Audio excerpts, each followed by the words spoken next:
Nawawala na yung talab ng ano, painkillers. Sumasakit-sakit na. Masakit na. Dito lang kami bili kami ng ulo ng salmon saka hipon, pangsigang.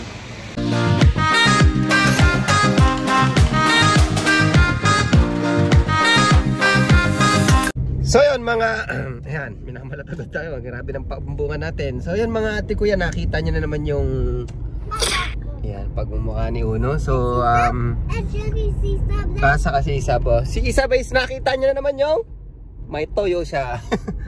So, yan, good morning. And today is Thursday, August, ano ngayon, May? September na ba? 31. So, August 31. Or September 1. So, magtataka kayo, is kasama ko sila. Today is 9:49 AM in the morning. AM na nga, in the morning pa no?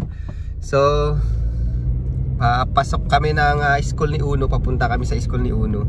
And wala akong trabaho ngayon mga ate kuya, kasi is na-injured tayo. Yung left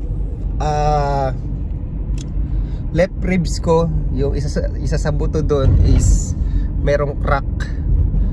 So na-injured tayo. And nung Tuesday pa to nangyari. So update lang tayo. Marami na nangyari sa buhay-buhay namin. Hindi ko lang ma-edit yung mga ibang vlog. May nag-vlog na last weekend, nagpunta na rin kami sa Auckland Zoo. And kung nanonood kayo ng Uno Love Pigeon Racing is yun, may upload ako doon. But din sa family vlog namin wala ako masyado upload kasi ako lahat nag-edit. And ang hirap. Lalo ngayon na injured tayo. Kaya lang ako nakasama ngayon. Sobra talaga sakit. At naka-sick leave ako hanggang Friday, Monday pabalik ko, but supposed to be naka-ACC na ako. Kaya lang sinabi ko sa doktor titingnan ko muna yung manager namin kung meron akong light duty na pwedeng ibigay sa akin. But dun sa meron kaming light duty, kaso dun ako na-injured sa light duty pa. So basta mahabang kwento, but yun ang nangyari sa atin ngayon. Injured tayo. Kaya lang ako nakasama ngayon, supposed to be. Bawal akong umupo ng matagal, maglakad ng matagal o nakatayo ng matagal. Bawal din yung medyo vibrate o ma-vibrate. And yun, sobra. At may crack nga yung ribs natin, namamaga yung bandan dito ko. At sobrang sakit, kaya lang ako nakasama ngayon. At medyo nawala yung sakit kasi uminom ako ng painkiller. Yung medyo malakas yung binigay sa akin painkiller, kaya yan. And what? Yan, saka sipay lahat. Yan, so to, yung sipay lahat ngayon, luto lahat. Actually siya naman lagi lahat, but mas lalo ngayon. So hindi ako pwede magbuhat ng bata. And yun, supposed to be talaga naka-ACC ko. Yung ACC dito is yung accident compensation, kung di ako nagkakamali. Tama ba, Bok? And bayad sana ako ng 80% ng sahod ko. And then sabi kasi ng doktor na 4 to 6 weeks daw na healing to, no? Walang gagawin, pero ano lang siya, sarili niya lang siya gagaling yung ribs ko. And yun, nag-worry ako, kaya sinabi ko hanggang Friday lang ako magre-rest and Monday balik na ako. Pero depende pa rin sa sitwasyon kung masakit. But nag-worry kasi ako yung full time ngayon. And alam mo yun, 80% lang ako sa sahod ko. And may mga bayarin tayo na hindi ko, alam mo yun, meron kaming renta, babayaran, grocery. So kulang yung sasahurin ko, is malaking problema. Kaya yan, si Pai, siya lang yung nag-ano ngayon. So nabuboring ako sa bahay. Dapat talaga nagpapahinga lang ako sa bahay. Nabuboring nga lang ako. Kaya sumama ako dito kay Pai, mag-school si Uno. So yan, hatid na lang natin si Uno muna. First time mo pumunta dito. Yan, saka first time ko palang ihatid si Uno sa school kasi nga nagkatrabaho tayo. And yun. Ayun na si Kuya Uno, excited na, tumatakbo, pati si Isab. Isab, lakad na. Yan. So, masakit pa sa akin. May malaglag yun, May. So, ang masakit pa sa akin is inuubo ko. So pag umubo ko, yung ribs ko lumalaki, lumiliit. Siyempre dahil sa lungs natin. Yan, ang sakit, sobrang sakit. Ayoko nga sana mag-vlog. Siyempre baka sabihin nagdadahilan lang ako, but yun talaga ang katotohanan. May sandali ang shoes niya kaya umiiyak. Yun ang katotohanan kasi yun nga. And then binigyan pala ako ng doktor ng antibiotic. Ayan. So andito na tayo. So bigyan ng antibiotic para maano ko yung ubo ko kasi pwede akong lumalado yung ano ko ma-infection yung ribs ko. But anyway, mamaya na tayo magkwentuhan. Dito na tayo sa school ni Uno. Alright. Wow. Wow. Excited Uno Wow, excited. Ba't ganun mo lang mga nut free? Nut free zone. Bawal kayo yung ganyan, no?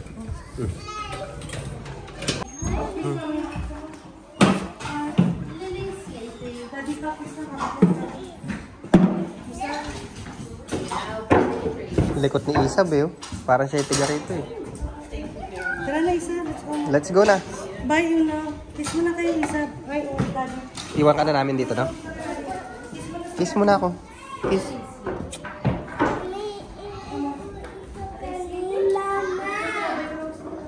Play ka lang dito, no? Alis muna kami, ha? Dito naman kami sa tabing playground. Ayan. Umiiyak siya and then gusto niya magpakarga sa akin. Kaya hindi ko siya makarga dahil bawal ako magbuhat. Kasi tinatanaw mo pa rin anak mo, Tara na. So anyway, saan tayo pupunta? Uwi na tayo? Uwi na tayo? Ay, may bibigyan pa ako sa ano. Yan. Yan. Yun ay like kagandahan dito sa New Zealand. Pagka na-aksidente ka sa trabaho, ano ba yung kahit kasalanan mo o hindi? Basta na-aksidente ka. Sa trabaho. Sa trabaho is may babayaran ka ng ACC. So yung ACC hindi na yung company nyo. Para ano na yun? ACC na yun? Anong klase? Gobyerno na yun? Oo. Pero binabayaran mo kasi. Siguro dun sa tax namin na ayun yung kumbaga dun na rin napupunta yun. Alam mo yun? Kaya alam mo dito sa New Zealand, kahit na malaki yung tax, may alam kang alam mong may kapupuntahan. So maraming bagay na napupunta yung tax namin. Makita nyo naman yung yung mga beach, 'di ba? Yung mga ayan, tinay playground. Yan, kaya gumaganda yan dahil sa tax ng mga tao dito. Kasi talagang mini-maintain nila yan.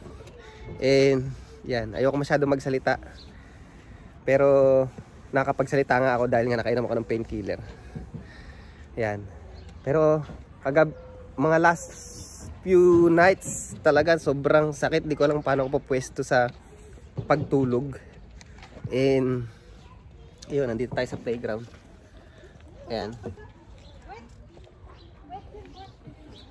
Tumula tayo sa playground. Ayun na. Hi ka muna sa kanila. Hi ka muna. Struggle, friend. Ganto kami araw-araw. Pag maglalaro siya, magwawala. Grabe sakit. So, and then yung pati, parang hindi ako sanay na hindi na ako tatrabaho ng ilang weeks. Ganyan talaga, wala tayong magagawa. Mag-collapse ang lungs mo. Kaya lang iniisip ko, syempre may crack na yung ribs ko, may crack na. May prone ka pa sa infection. Oo, sabi ng doktor, prone din ako sa infection. And then, yun nga, may crack na. Baka mamaya magtuloy-tuloy.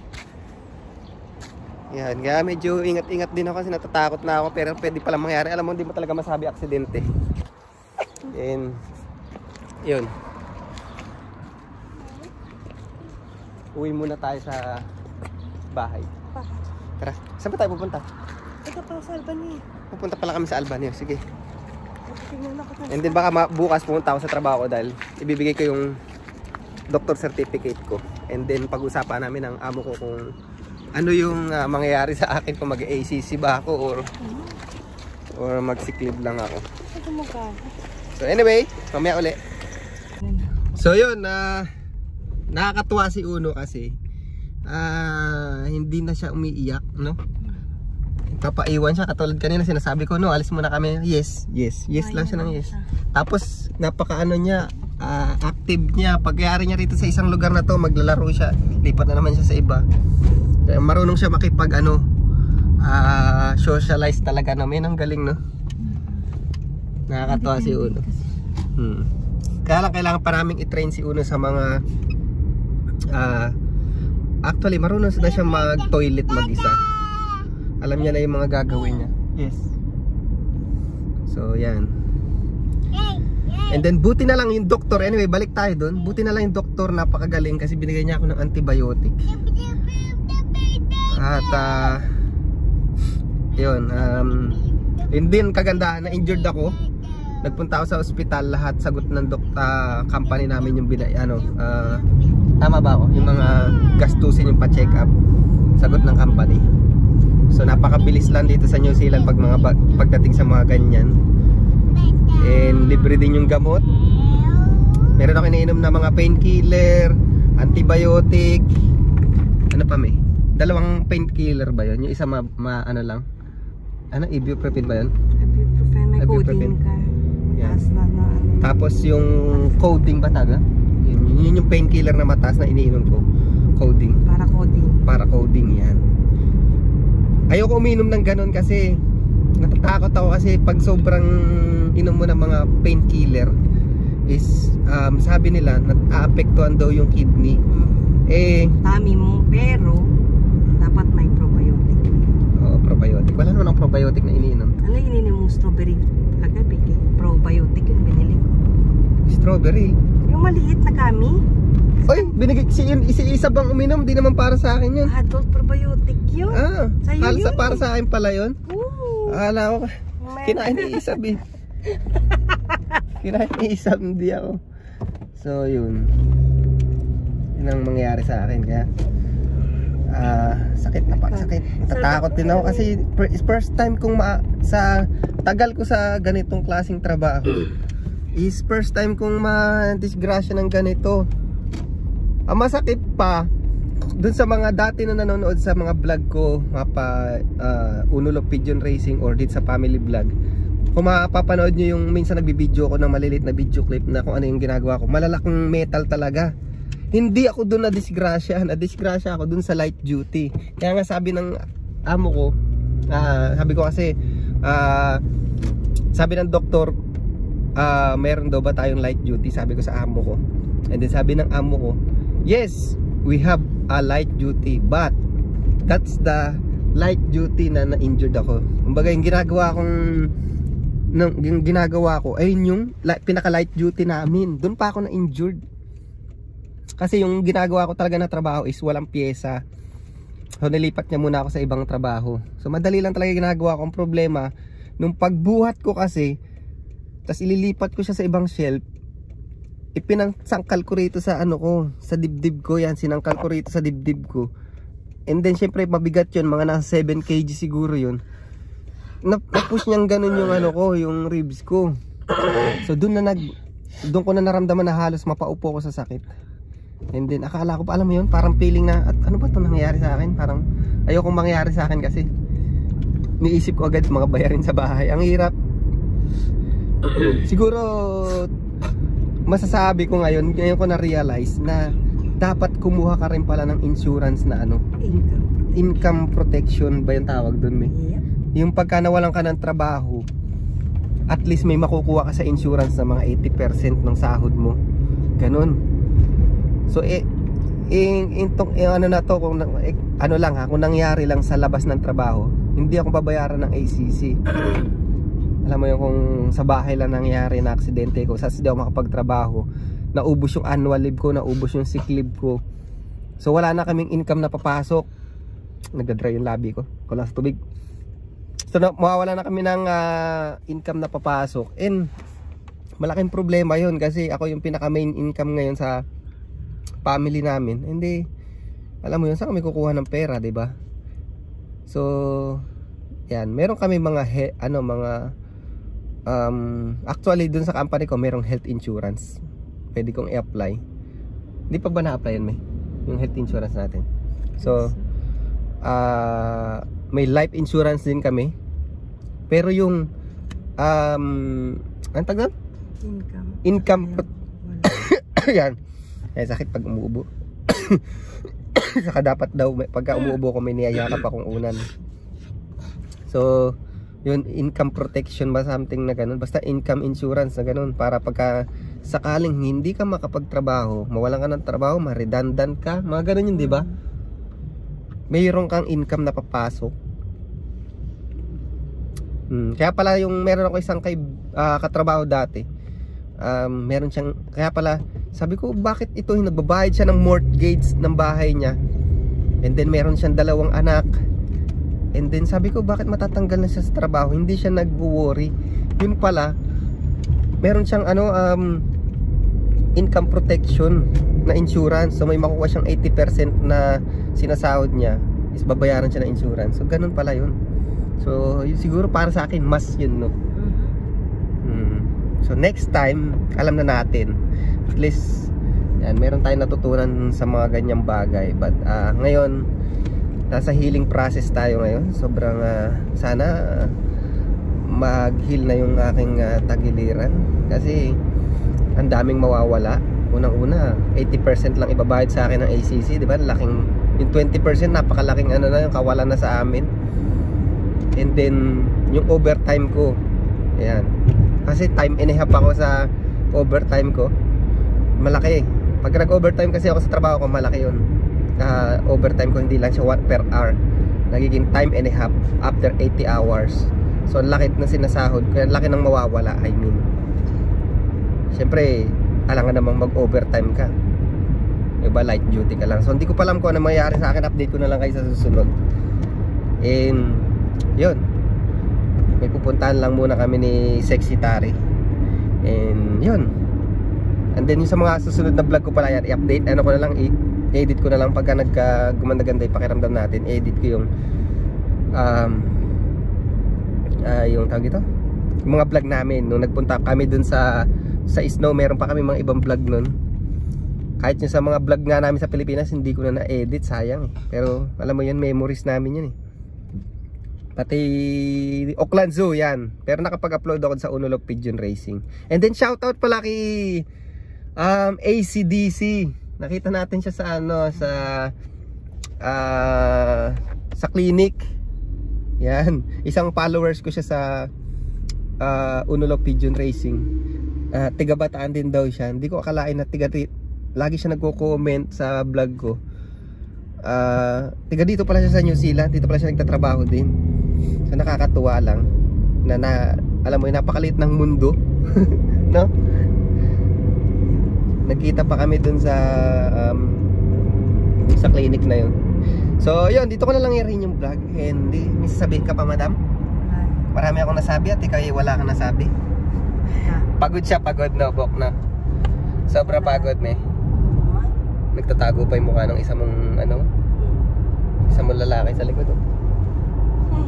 May tuyo nga. May toyo. Hi ka muna sa kanila. Hi. Ayaw mag-hi, may toyo. Yan. Buti na lang at nandyan ang ating dakilang ina na naglalaba, nagluluto at nag-aalaga sa atin. So yun, salamat at dito ko na lang i-rin yung vlog. See you next vlog na lang. Bye! Sabi bye! Grabe ba toyo ah! So dito na kami sa Pakin Saibian. Dugto ko lang sa video namin. Grabe, nawawala na yung talab ng painkillers. Sumasakit-sakit na. Masakit na. Dito lang kami, bili kami ng ulo ng salmon, saka hipon, pang sigang. Saka pang sabaw, yun na iba na bili dito. Ayan. Masakit na siya. Ayan, timim. Pursipon. Nakakatawa-tawa pa ako pero ang sakit. Ito yung mga nabili namin, ulam namin pang ilang araw. Ano ba to? Mga hipon, panggata. Ayan. Ano yun, May? Pang spaghetti? Hindi. Sabaw na may masarap. So yun, dito ko na nayarin dito ko na nayarin yung vlog namin, sorry. Alright. Bye. Bye ka na. Bye.